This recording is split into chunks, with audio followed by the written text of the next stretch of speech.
Today, I'm really pleased to bring you another interview with Billie Hoard. We last spoke a few months ago about the book she and her brother Paul Hoard have just finished writing and which should be published in just a few months. We'll be discussing the book again today, so I'll let her describe it. But as I think you'll hear in our interview, a lot of the concepts that Paul and Billie discuss are extremely relevant to what's going on in America right now. And it's really worth understanding if you want to have a better sense of why things are the way that they are. Hi, I'm Brandon, and this is the Crucible of Thought podcast. For the last few years, I've been rethinking a lot of my spiritual and political stances, and this podcast is where I explore the various topics and their impact on the church and the nation. So I think that's enough of an introduction. Let's get directly to the interview.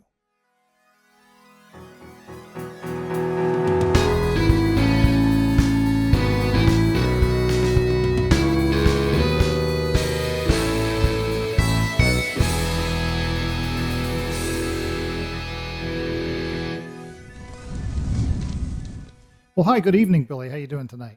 I'm good. How about yourself? I'm very good. It's, the stresses of the season, I know. and as a country. This is true. I gave the reflexive I'm good. I actually was talking to somebody Sunday and said, honestly, how you doing is getting to be a very dangerous question to ask anybody right now. And I'm trying to figure out how to switch that one out of my habitual vocabulary. Yeah, you either get the, oh, this is the best time in the world, or it sucks, and there's really no in between at the moment. Yeah, I'm definitely leaning more towards it sucks. So accounting for everything, everything else considered, I'm doing all right. My health is good. I'm in a relatively safe place with my family, and my family is doing well. Good. I wanted to, the main thing I wanted to talk to you about tonight, of course, was your book, and I know that's coming. What's the status on that? No, today is a very exciting day for the book. In addition to getting to talk to you, today I was able to compile the manuscript on our book. So we have written it. It went to our editor, and she got the last bit back to us today, which ironically was the introduction. And we were able to do those edits and process the edits and put it all together into one PDF. So we are getting ready to fill out the kind of paperwork stuff and send it off to our editor, to the publisher by the I think Thursday of this week. Wow! So it's that close to publish. So yeah, once we send it to the publisher, there's a whole process they go through. I think there's probably going to be another round of final edits, and then they start working through getting it ready and printing the book and sending it off to people to get reviewed, and it's all very exciting. So what's the timeline at this point?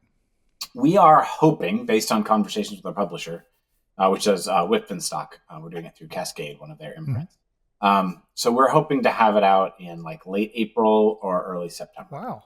That's much sooner than I thought.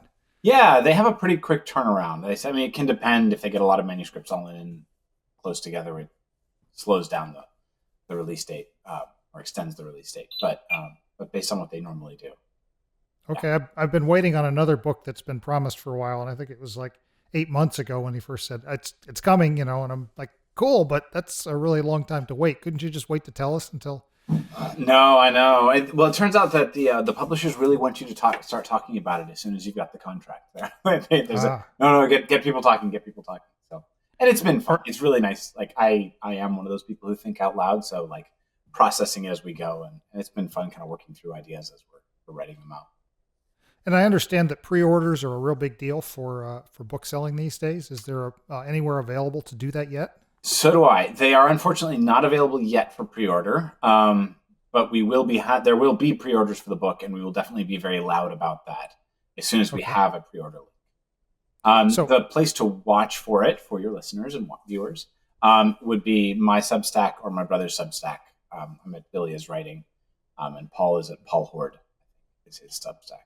And that's where we'll definitely have the initial announcement for our pre-orders when they're available. Awesome. And so because I already know what the book is, we just jumped into that discussion, but why don't you, let's talk about the book for a bit, because you and I talked about this concept several times now, mm-hmm. and especially the last time you and Paul and I met, we had a good long conversation about the topic, but I'm curious what you've learned. You've not stopped your thinking process, and I'm really curious. So frame the book, and then what we might have, catch me up on what I haven't caught up on yet. Absolutely. So The book is an exploration of the way that we believe in over applied purity metaphor has warped Christian theology and practice. And then it's also our answer to what we think can and should be done about that. And in the process of exploring that, we introduce a concept that we call eucontamination. We've written a couple of papers about that concept already.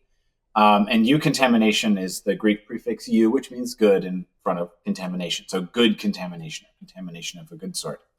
And essentially, it's our exploration of how we understand this inversion of all of the problems that disgust has created in the church and in the world, that it can be inverted, and that we can find a really effective way and a good way and a healthy way to understand ourselves as eucontaminants. We can also understand love to be a eucontaminant, something that contaminates us for good. We can understand God's holiness to be a eucontaminant, something that contaminates us and contaminates the world for good. So that'd be the really short setup for the book. I would say that up until now, we've been doing a lot in terms of what we talked to, in terms of talking to you. We've done a lot talking about the theory of it, and absolutely happy to do that and kind of go through it and try to explain what's up with disgust and contamination and eucontamination and what are you talking about here. We can absolutely do that. But what's been fun in the last several months as we've been finishing this book has been moving into sort of the second half of the book, where we get a lot more practical, and we start talking about kind of how is this playing out in the world? What are we seeing? What have we seen? What kind of historical examples are there? What are contemporary examples of either this over applied purity metaphor, overdeveloped purity metaphor, or of eucontamination in action, and what it looks like when people are, when society or when the world is being eucontaminated. So that's been a lot of fun to move into. I enjoy the kind of like, okay, so how does this theory, exploring how this theory looks in practice, sort of thing. That's been a lot of fun for me to do.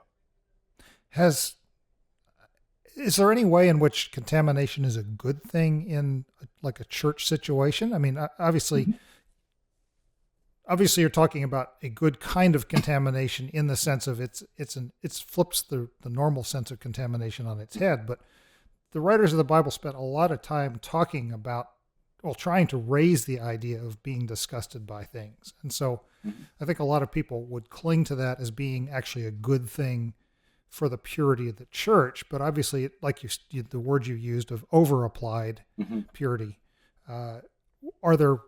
is there a healthy level, and how do you find the balance where, maybe this is pushing the ball too far in that direction versus, no, this is appropriate? Yeah, no, it's a terrific question. So, let me try to kind of break a few pieces of that down, and I'll try to answer it properly.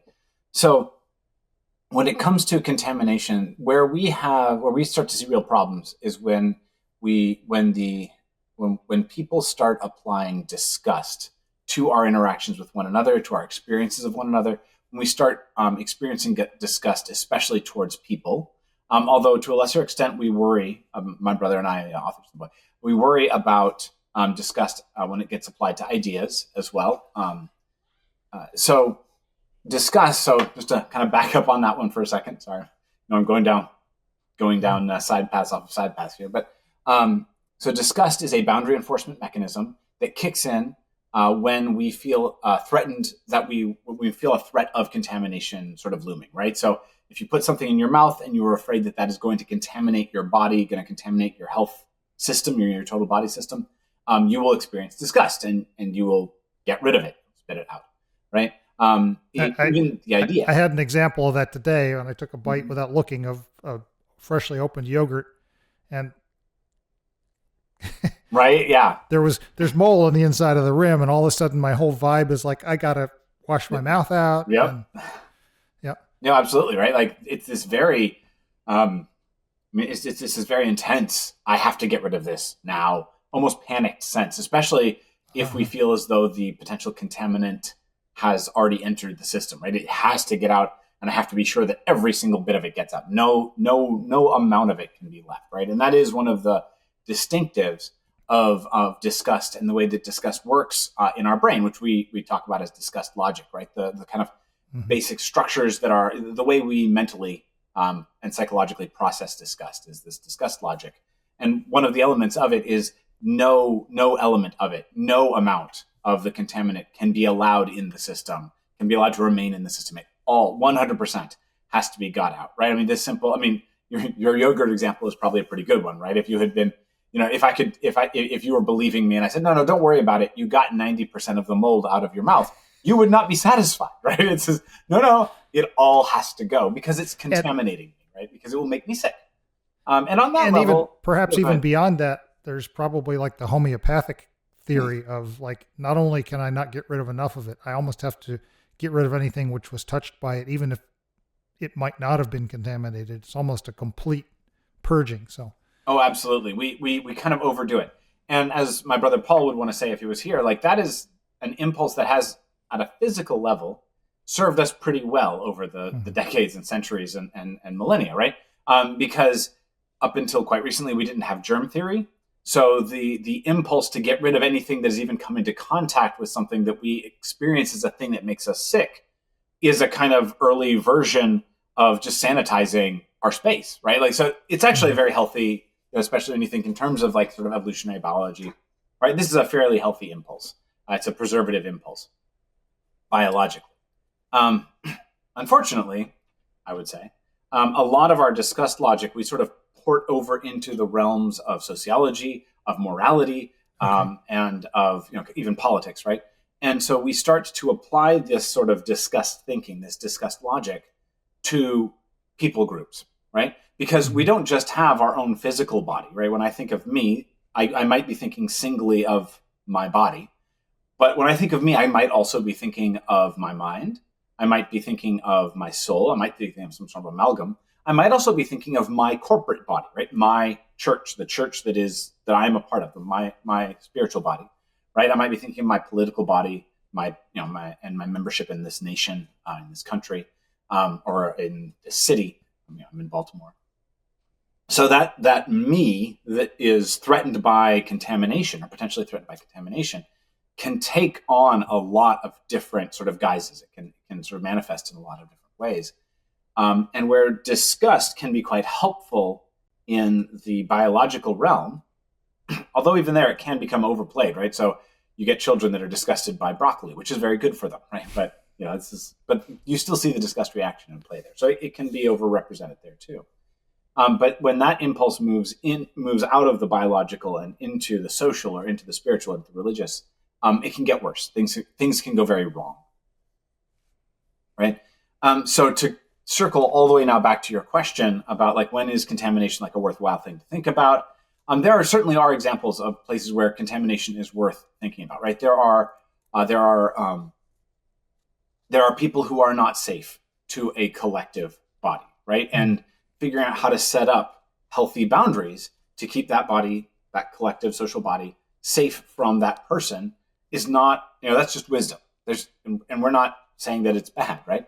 There are people who are a threat to other individual people, and those people who are threatened, legitimately threatened, should set up those boundaries, right? We like to say that boundaries can and should exist, and they should be compassionate and they should be developed dispassionately, right? So thoughtfully, rationally, and with an awareness of the humanity of the person against whom we may be setting up a boundary. That's all healthy and good, as long as it's done mindfully. Okay.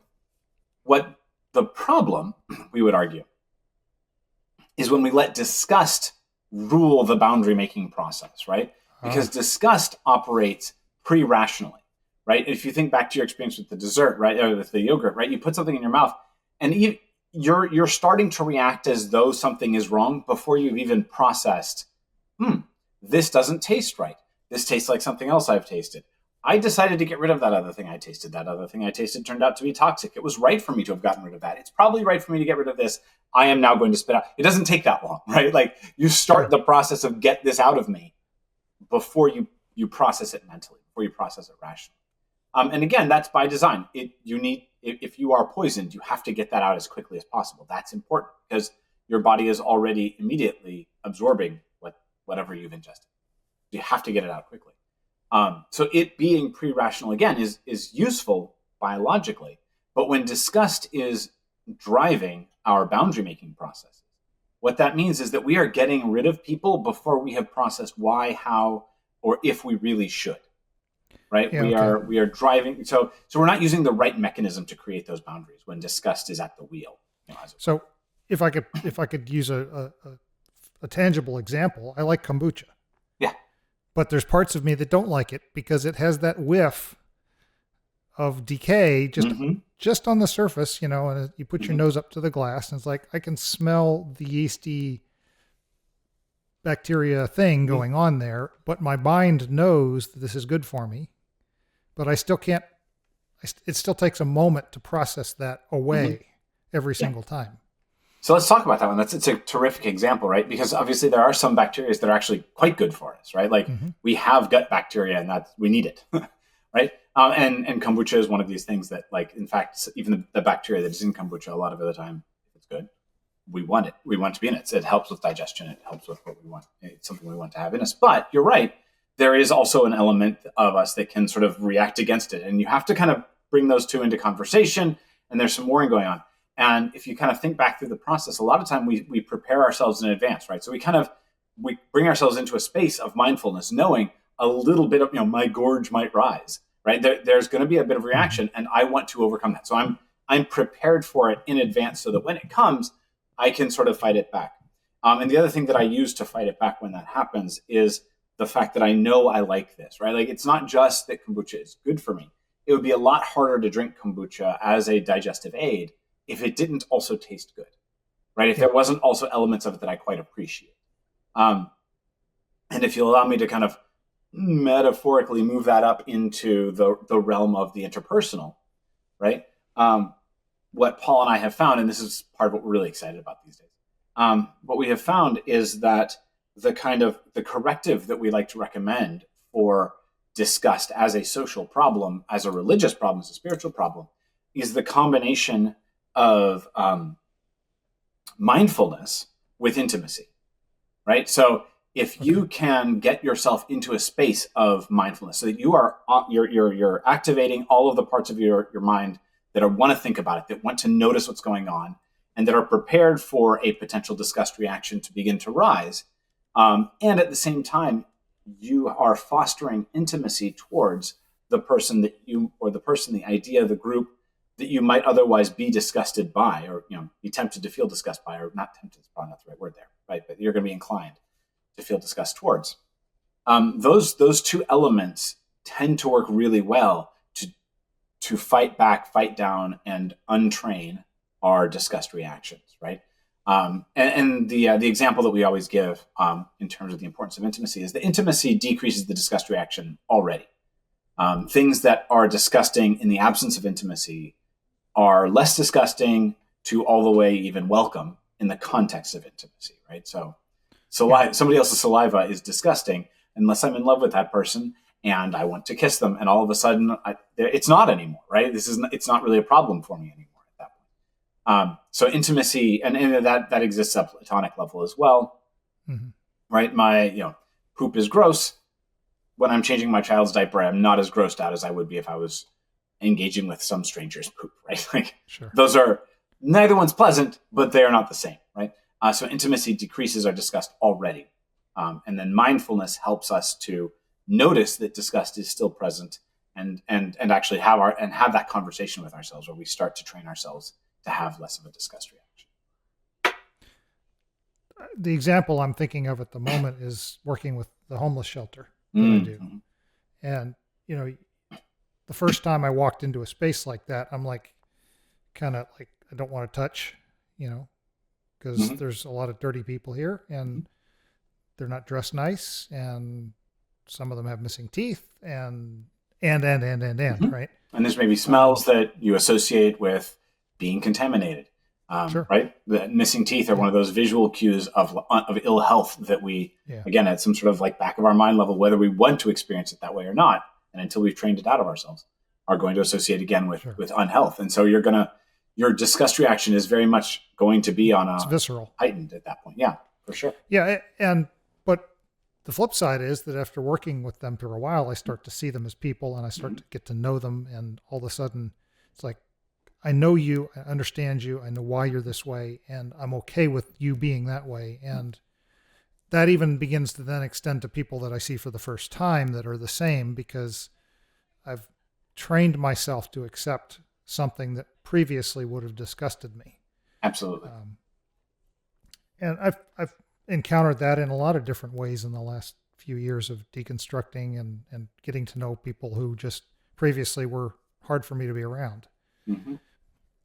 Yeah, no, I think I would actually posit that the experience of slowly learning to tame our disgust is a common one for people who've gone through a deconstruction process, especially from evangelicalism, which is a high disgust Sure. It's trained into religious us. expression. Yeah.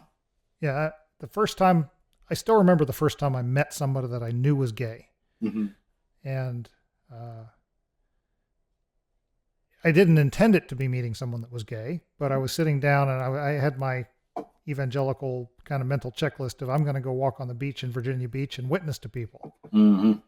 And this kind of ratty, scruffy guy sits down next to me and he starts doing things like he's trying to hint at he wants to show me his genitals to see if I'm interested, and everything in me was like trying to fight between the I have to witness to this person because clearly they need Jesus and I don't want to have anything to do with this moment and I'd rather run away. And so that sense that had been trained into me of avoid this at all costs was almost insurmountable.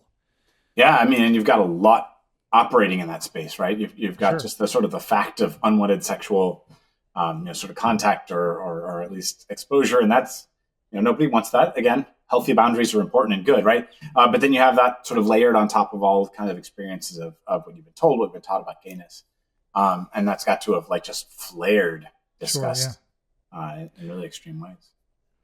So there's a ton. Well, I was going to share this one thing with you that occurred to me while you were speaking. The concept of communion that the church experiences today, I think I read a very insightful piece on it, but I've kind of developed my own thinking. So this is not entirely my own thinking, but someone pointed out that what we've done to communion, so it's like, give me my little thing of grape juice and my little cracker, and that's what we call communion these days.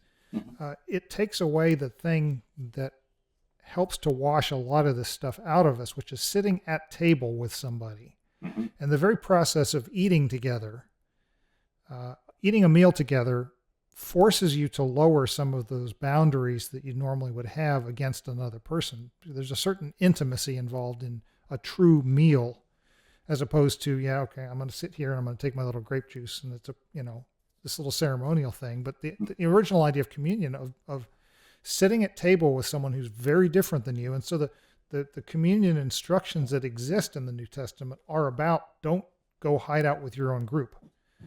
Don't segregate yourself into cliques so that you're only with the rich people and you're only with the people like you.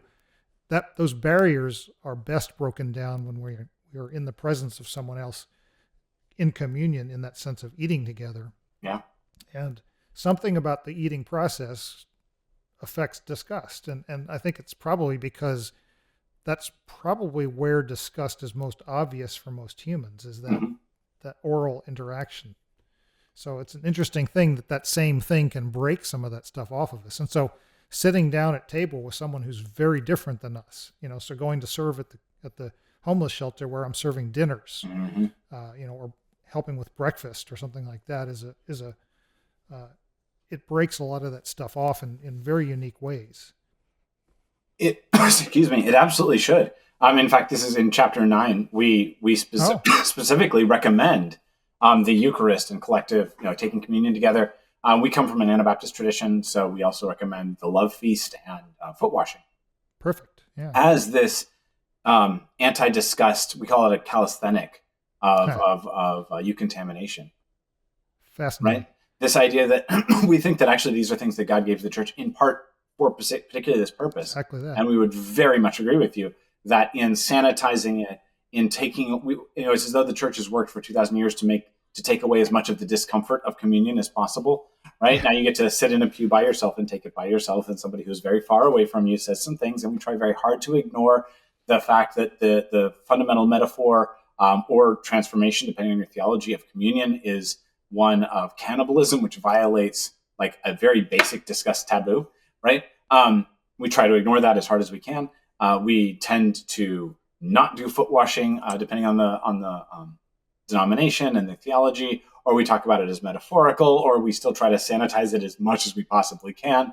Right there, the whole thing is deeply vulnerable. And you're absolutely right. Sitting at table with people, there is a reason that breaking bread together, eating together, is one of the oldest sort of human liturgies of peacemaking, right? Mm-hmm. Because you have to express a degree of vulnerability in front of the other. When you are eating, you are physically the most vulnerable to contamination, right? You are putting something into yourself that is going to become yourself. And so these are very vulnerable moments, but these are therefore also, we need to do it. We historically do it with family. These are also very intimate moments, right? In fact, shared vulnerability is one of the things that is very best at creating intimacy. And so the idea that we would all eat together and then we would participate in this, in the love, in the Lord's Supper together, that we would, again, do this foot washing ceremony together. These are all practices which, if embraced in a spirit of, hey, I'm going to recognize the disgust. I'm not going to sort of try to wall my mind off from the possibility of disgust here. Instead, I'm going to, again, embrace this in a way that is both mindful and embraces the intimacy. So I'm aware of the disgust. I can recognize it, and I can say, no, I don't choose to be disgusted. I don't choose to let myself be disgusted. I'm going to embrace intimacy. I'm going to embrace the position of servant or of being served. I'm going to recognize that in taking the body and the blood of Christ into me, I am transformed to be more like Christ, right? Like I am transformed by the body and blood of Christ. This thing I'm taking into myself is going to become me, right? I can really process a lot of this gritty, earthy, embodied messiness. And it should, in fact, over time, decrease my overall disgust experience. What occurs to me as you just said that was that one of the challenges, I think, for evangelicals is the increasingly disembodied focus that they have. Mm-hmm. And I'm going to say they because I've fully left that space. Same. But the idea that the ultimate goal is to not be human, right? To become glorified body in heaven. Mm-hmm. And they forget that I think the real ultimate goal that's given to us for the church is to become a renewed body on a renewed earth and be fully human. Mm-hmm. And when you focus on getting out of here, I'm happy to die because then I will be, in heaven with Jesus. You can kind of throw aside anything discomfortable about this life as being kind of irrelevant to eternity, as opposed to what you're talking about from like an Anabaptist perspective or otherwise, where, there's other communities where mm-hmm. it's about becoming fully embodied and becoming aware of our interactions with the world around us and how can we change the world. And Jesus demonstrated that, I think, better than anyone, of being as totally embodied as it was possible to be. The first mm-hmm. Adam, that picture of being truly the second Adam that was even more human than the first Adam was. Mm-hmm. And so this thing that you're talking about, that it forces you really into that mold if you're willing to let it, as opposed to, I want to get rid of, the little perfectly sanitized cup mm-hmm. and cracker that's hermetically sealed for you for your sanitation. I remember the very first church that I was really aware of, we used to pass a physical cup, mm-hmm. one cup for the whole room. Of course, these days that's unthinkable, but at least somebody for a while was wiping the rim, but mm-hmm. That certainly triggers an awful lot of reactions for a germaphobe. Yeah. It helps when there's alcohol in the cup. When you're using alcoholic wine, it's a little bit more sanitary. Which fermentation is its own form of eucontamination, which is sort of delightful. Probably a good conversation for another day. We do this whole, in fact, part of one of the things that Paul and I have started to do as part of this project we've been working on, and we've done it twice now, once at Theology Beer Camp and then once at the Queer Christian Fellowship Conference, is we've rolled out these things we call eucontamination dinners, where we do very intentionally have a meal together, and there is the Eucharist, and we do a sort of mutual hand-washing process. And we talk about contamination and disgust and eucontamination. They're trying to kind of bring back this sense of embodiedness and of being contaminated by one another and by one another's presence. And one of the things that my brother Paul's colleague Lauren came up with, and I think is so critical to the whole thing, is that we try to, in both instances that we've done it so far, and hopefully will in the future, we focus on foods, serving and drinking and mutually sharing in foods that are themselves eucontaminated foods. So foods that have yeast in them, foods that have experienced fermentation, right? These foods that have been contaminated by these outside agents, but it's that contamination that makes them so good, that makes them what they are, right? We drink beer, we drink wine, we eat sourdough bread, which is the wild yeasted bread. We eat yogurts, and it's this sort of a process. So absolutely, like 100%, we're very much on board. And I want to point out, like, I love what you were saying about Jesus. One of the points that we like to make is that in the incarnation, God saw messy embodiedness and said, I want to share in that, right? And I know that it is absolutely, I'm not for a second trying to deny the grace of God in the incarnation and in all that Christ did. And at the same time, I want to remember that what we're told in the Bible is that Jesus did this for the joy set before him, right? This is not a sacrifice. This is not Jesus holding his nose and being, the second person of the Trinity holding their nose, which is only metaphorical, right? And becoming incarnated. This was God getting to do a thing God wanted to do, right? Was to experience this messy, gory, bloody, disgusting planet with all of our physicality and all of our bodies. I've been spending a lot of time in the last few months thinking about atonement theology, and there's so much more than that thing that I was raised with, the PSA, penal substitutionary atonement. And it thinks it's complex, but when you step back a little bit from it, it's awfully simplistic and fairly boring in the sense of what it actually. It wasn't until I'd actually studied these different 7 or 8 theories and started to see, first of all, you can't choose between one of them, really. Right. I think I can choose against PSA, but that's the only one that I think I could actually say doesn't meet the biblical standard. And it is so rich and so beautiful, even when you can't understand it. The different aspects of what Christ did is fascinating. It is just, and things like what you just described, it's just, there's so much more to it than just like God wanted to kill something, and so it was Jesus instead of us. Yeah. So interesting.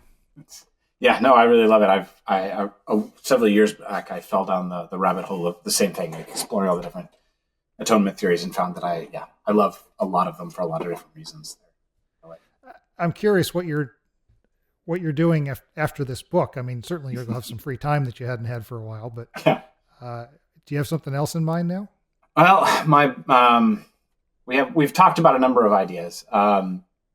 There's still a lot of work we want to do around eucontamination, around the theory out there. We very much recognize that our perspective is limited. Our situatedness is relatively similar. I mean, I'm a trans woman, and he's a cishet white guy, but I'm a white girl, right? Like, we still have, we're both sort of raised, kind of upper middle class. We have an interesting multicultural background, but we have a shared interesting multicultural background, right? So we have a relatively limited scope of our own perspective. And so we really love to interact with other people who have different perspectives and see how they interact with the concepts that we put forward in this book. So we've talked about different projects that we might be able to do around that. We want to keep doing these eucontamination dinners. Anybody who wants to put on a eucontamination dinner, let them get a hold of me. We'd love to do this. We are hoping to bring one to Maryland. I should come and join you at one of those. We'll definitely let you know when we get one. Get one in here in Baltimore, I think. I'm sure when this book goes out, people are going to come out of the woodwork with additional information and ideas. I think you'll probably be swamped with. Right. It's one of the great joys is like when you have an idea and you put it out in the world and other people like it enough that like, they're like, oh, this unlocks this on me. And then they tell you cool things about your idea that it never occurred to you to think. And then like humanity gets richer. It's so wonderful. I absolutely love it. Well, so we're really exciting. So that's kind of our next step with this project. I really look forward to seeing where that goes. And I can't wait to read the book. I mean, I've been talking with you about it for a while, and it's already changed a lot of my thinking about things. And so I'm really excited to finish the whole story with you guys. I did want to ask you, because we haven't talked since I think around about the election time frame, and we've we're about a month into this new chaos, and you're part of a community that I'm friends with, but certainly not one of. Right. I dial into a queer spiritual contemplative group Oh. with Matt Nightingale about Oh every yeah, other week. I didn't know you were part of his group. That's great. I love Matt. Yeah, and I love those folks, and I don't miss it if I possibly can can participate, and and I see the hurt and the pain there, but I'm kind of curious from your perspective what's been going on and how you're handling this new assault. I mean, and it seems like a pretty serious assault.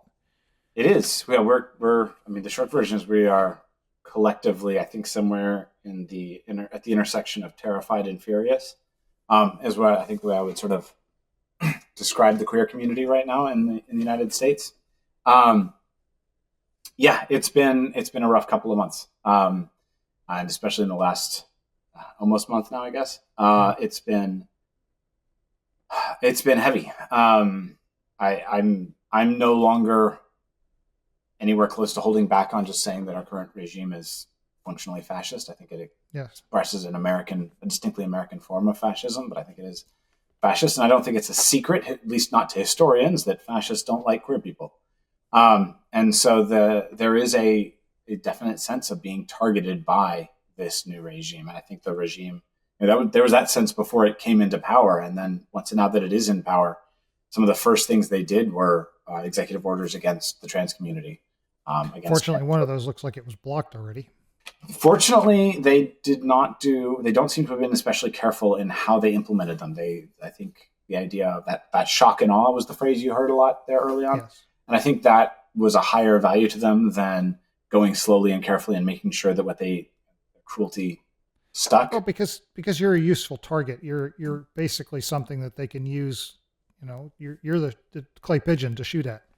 To go back to our earlier discussion, actually, fascists find queer people disgusting.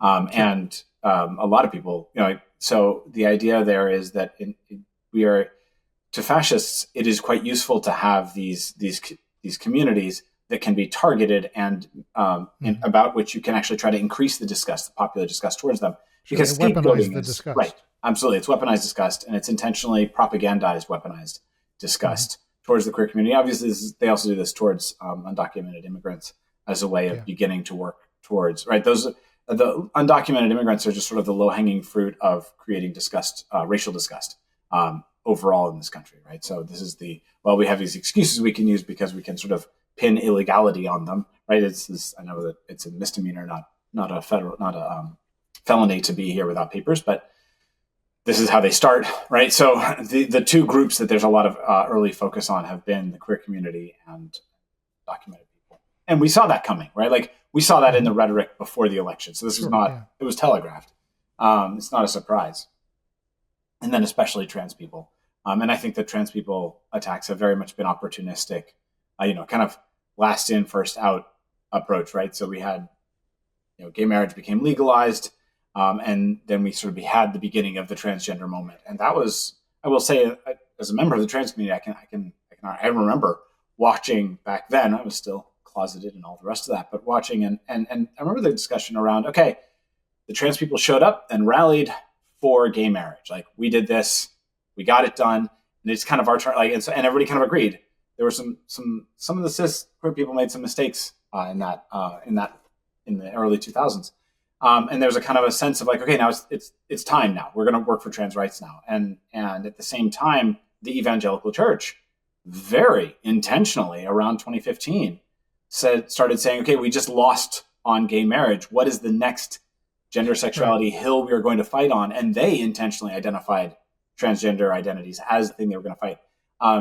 One of the things that I'm sort of constantly like background a little bit sad about is I remember that in 2008, most evangelicals didn't think about trans people at all. And when they did, they'd had few enough thoughts about us that a lot were open to the possibility of like trans identities being fairly legitimate. I remember the two examples that always stick out to me, where I think as late as like 2015, 16, Pat Robertson said, well, trans people are fine, right? He was on his anti-gay kick, had been forever, right? But he's sort of like, well, trans people, I guess that could happen. It's totally possible that like a girl could be born but have a boy's sort of body, and that person should be allowed to fix that. So it was sort of stumbling. It wasn't, we're not all snapping from Pat Robertson saying Yas Queen, but like he enunciated a functionally trans affirming position, fairly late in the game. The other one is the Catholic philosopher Peter Kreeft, who taught, I think maybe still teaches up at Boston University or Boston College, one or the other. Had a whole essay, I think the essay was called Sex in Heaven, in which he sort of explored this concept of like, will we be sexed in heaven? Will we have gender? Will we have sex, intercourse in heaven? And he has this sort of side note in there where he sort of straight up says transgender people, if they can't if they can't transition here on earth, will probably at least get to transition in heaven, right? Like this is a conservative Catholic philosopher, right? I think that was written probably in 2006 or 7 or something, right? Okay. And there wasn't pushback to it, right? You didn't get this sort of, oh, we've got to throw him out, right? Like there was no sense of we have to get rid of this person because they've even enunciated a trans affirming position. And so it was very much an intentional, it was a what's the word I'm looking for here? It was a propaganda effort on the part of evangelical leaders, and especially evangelical culture war leaders, who needed a new hill to fight on, and they chose trans people. So, and America has been debating that ever since 2015, 2016, 2017. And as a result, now that the evangelical Christian nationalist camp have political power again, well, they want to win this battle that they chose to fight and have been fighting for, at the last, 8 years? 9 years. Does rather make you wonder what they'll pick on next. Oh, they're going for gay marriage next. They've telegraphed that one already. They want gay marriage revoked. They've got what they want on abortion, or they're almost there, right? They haven't got nationwide abortion ban, but they're getting close. But that's their goal on abortion. And they once they feel like they've won on trans people, their next goal is to get gay marriage. Sure, they're trying to walk back everything that's developed in the last 50 years. So. All you need to do is actually read some real history of evangelicalism, and you see these patterns very clearly. Oh, yeah. It's one of the things that broke me out of identifying with that community is realizing how disingenuous it was from top to bottom. I mean, I say that not dissing the people who are involved who don't know any better. They're simply doing what they really believe, like I was for decades, that it was truly what was biblical. But when you look at the leaders, it's unforgivable to me. Yeah. So is there any good news? Well, as you mentioned, the courts have blocked a number of these measures. I was actually, so the ban on healthcare for trans youth was recently not put on hold. Put on hold for about I think it's like 14 days. It's about 2 weeks. But it was until they can do a fuller hearing about it. And then they're looking at a longer term injunction while it actually makes its way through the courts. They've managed to get holds put on the ban on trans folks in the military. That seems to be sort of frozen for the time being, although the messaging has been a little bit confusing around it. Some of the other stuff is more concerning, right? So government websites have been rapidly trying to disappear trans people. The National Park Service actually vanished us from the Stonewall Memorial website, which is just offensive. That was a blow. I gotta be honest, that was a blow. And I know there have been protests. And I guess so that's the fact of protests is one of the pieces of good news, right? Like people are not taking this quietly. We're not taking it sitting down. There are real efforts to push back. I was really, really excited to notice that, so I'm a pastor's wife. My wife is the associate pastor at our church. But when I was at a rally regarding the ban on healthcare for trans youth, I was really thrilled to see other clergy there protesting with us or rallying with us. So even maybe progressive and more mainline, but other that Christians are showing up and recognizing that this is a cause that we need to stand for. That's encouragement. That's encouraging to me. With all of that said, it's not an easy time to be optimistic these days, right? I mean, I think the law as it sits is in our favor. The law as it stands is in our favor right now.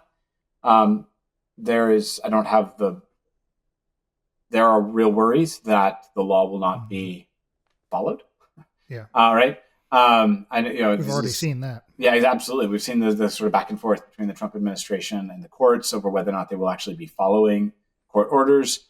That hasn't affected the trans decisions yet. But again, we're all watching as that plays out, because once they show that they can ignore the courts on one thing, they can start ignoring the courts on everything else. And so that's, again, something that I think every American ought to be alarmed by, but certainly something that the queer community is alarmed by. And then we also know, like, a lot of us have read Project 2025 and know that this is not where it stops for them.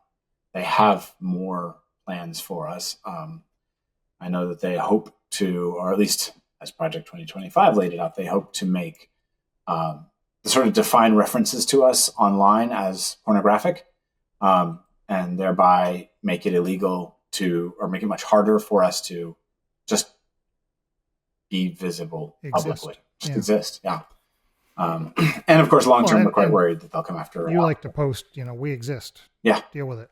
Absolutely. I've seen that plenty of times from you. Absolutely. So, I mean, you're not a politician. You're not a political science gal by any stretch of the imagination. No, I'm a history teacher and a philosopher. Yeah. And as such, you of all people probably understand our history better than most. How do we resist the rise of fascism? And I know that's a political question, but with your history background, you've got to be thinking. Yeah, I'm going to try to bring everything together on this one. We'll get a big ball of answer here. I'm going to come back to some of our discussed stuff. One of the things that I've been saying online, and I'm actually drawing from our book when I say it, is that I think that the time we're in right now is something that I've been referring to as the weeks of nausea. And in the book, we lay out what we call the disgust cycle, which begins with nausea. And that's sort of step one in the cycle. Step two is triggering. Step three is vomiting or expulsion. And then step four is rationalization or justification. And so what I think we see, and this is a cycle that, again, fascism really embraces. As we kind of said earlier, fascism needs a scapegoat. It's one of the ways that fascism grows its power. And so right now, I think what we see is this fascist regime trying to increase the public's nausea reaction towards its targets, right? And again, I would highlight queer people and undocumented immigrants, and actually just immigrants generally, right? Like you see them trying to expand the definition of illegal immigration.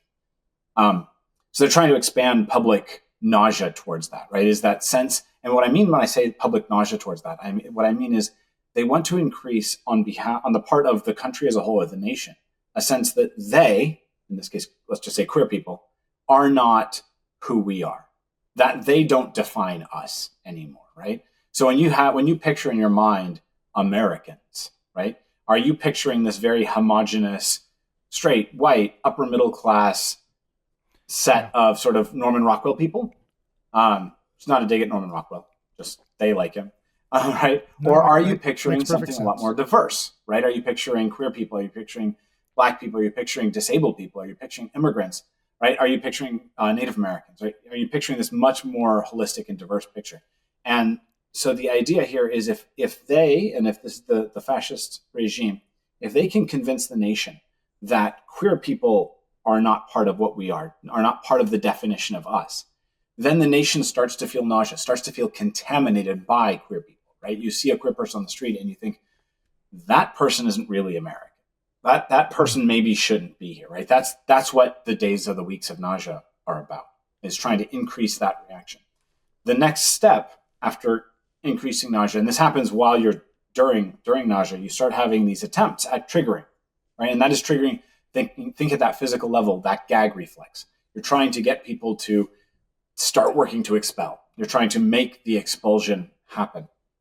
And you see this happen through increasing amounts of propaganda around picking usually individual scapegoat persons and tagging the entire community with their sins, whether those sins are real or imagined, right? Yeah. The most probably infamous version of this, right, would be that, Kristallnacht was pinned on a Jewish man who assassinated a Nazi, right? And so and this was used as justification to begin the purgation of this ethnic cleansing genocide that was the Holocaust.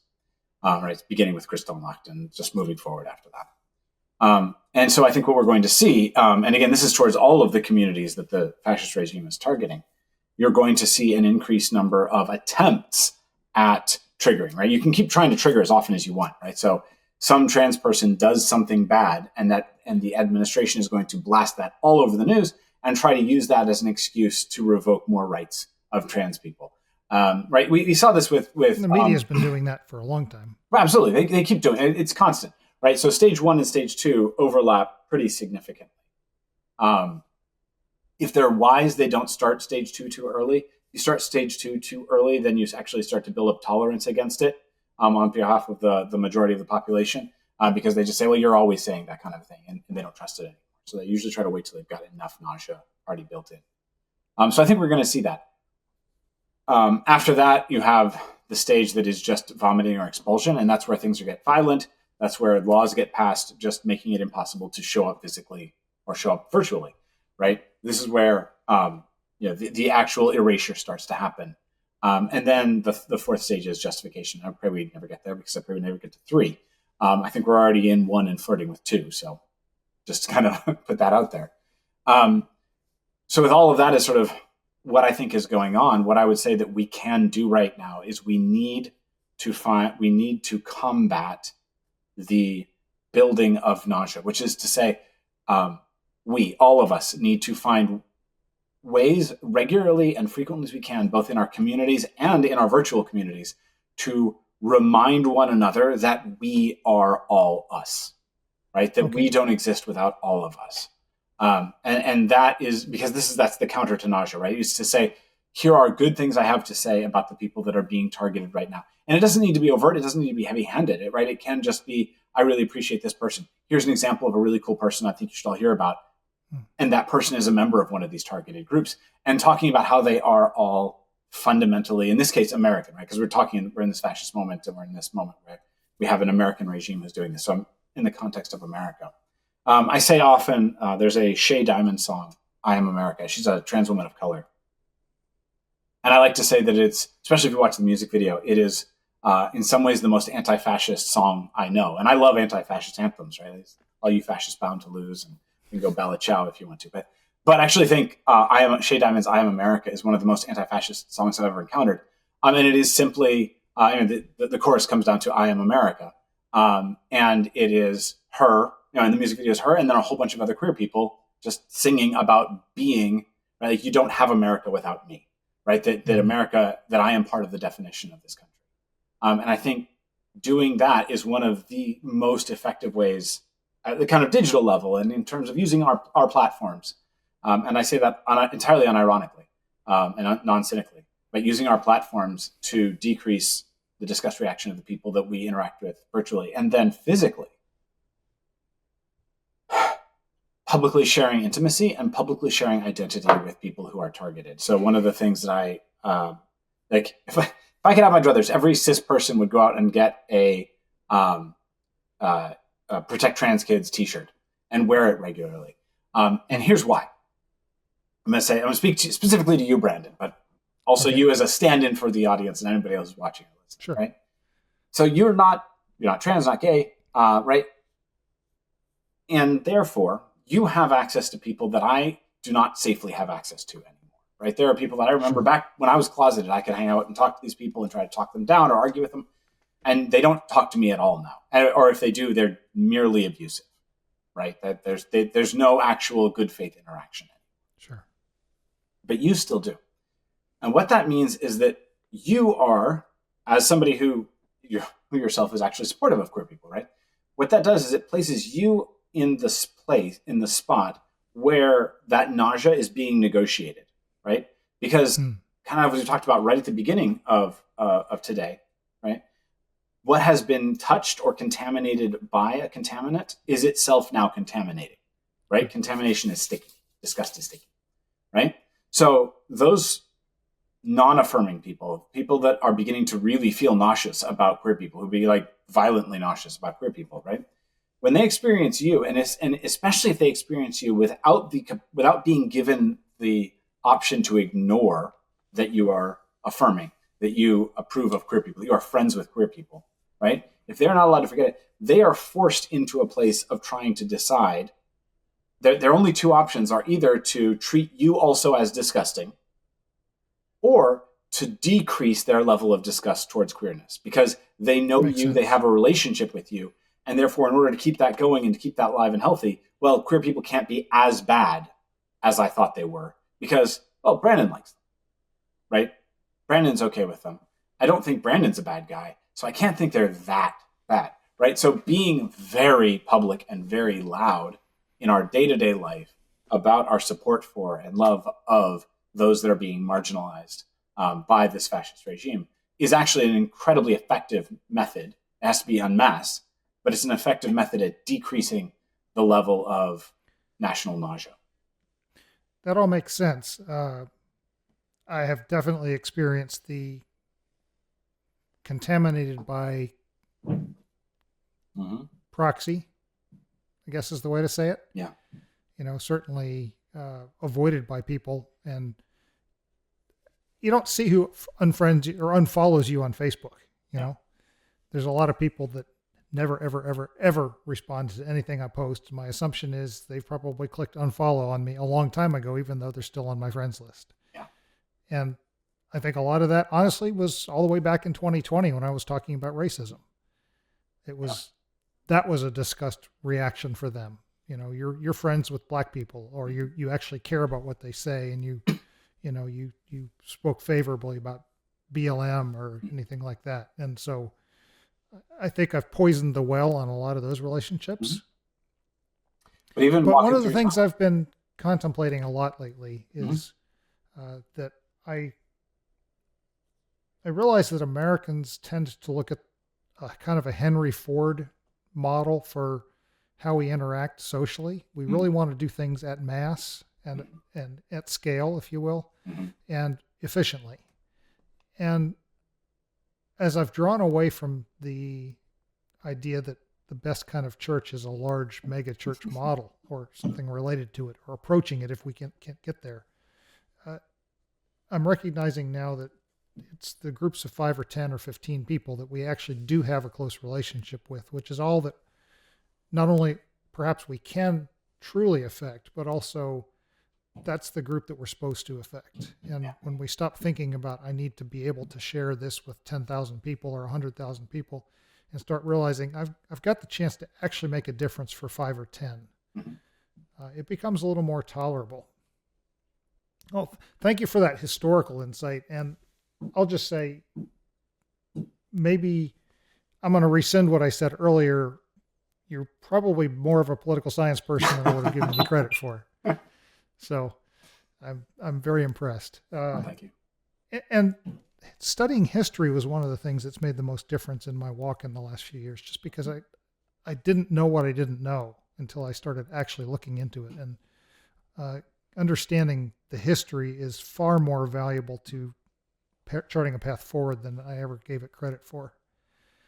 I guess the closing question I had for you was, how do we motivate the faithful followers of the way? And I'm not going to say Christians, because that well has been poisoned for me as well. I think the followers of the way has got a specific thrust to it these days. But for those people who have not hoard themselves out to empire, perhaps, how do we encourage and motivate them who haven't to move towards justice and righteousness, all of those things? What can we actually do these days? I've got my ideas, but I'm always searching for. I mean, there's part of me that just wants to come back to where we were earlier on and just say, eat together. Take bread and take wine together. Wash one another's feet, at least metaphorically. But beyond that, I think not letting go of Jesus, and I come back to this one, but bear with me on this. But I think as Christians that care about social justice, especially as deconstructed, like who've been through the deconstruction process, whether we're calling it that or not, whether we like calling it that or not, but those of us who have done that, there can be a tendency, a temptation to feel a little bit alienated from anything like intimacy with Christ, because we felt like evangelicals hit that hammer so hard, hit that nail so hard with their hammer. And yet it is, in my experience, always been the capacity. It has been in the moments when I return to Jesus in prayer or in worship, that I find myself renewed, and that I find those barriers of disgust that I build up. The more that we are afraid, the easier it is for our disgust towards others to come out and to manifest without our realizing it. And it is when I sit, I participate in a practice called imaginative prayer. So when I sit with Christ in those moments, that I am renewed, and I'm given the strength to go back out into the world and be the hands and the feet of Christ in this moment. And the hands and the feet of Christ need to be manifest in this moment. Again, more than many other moments in our recent past. Somebody online, I wish I could credit them, but I have no idea who it was in this moment, recently posted something, I think it was today, just saying, if there's a church schism, how do you know who to go with? And the answer is go with the poor. Go with the side that has gone with the poor. I saw that.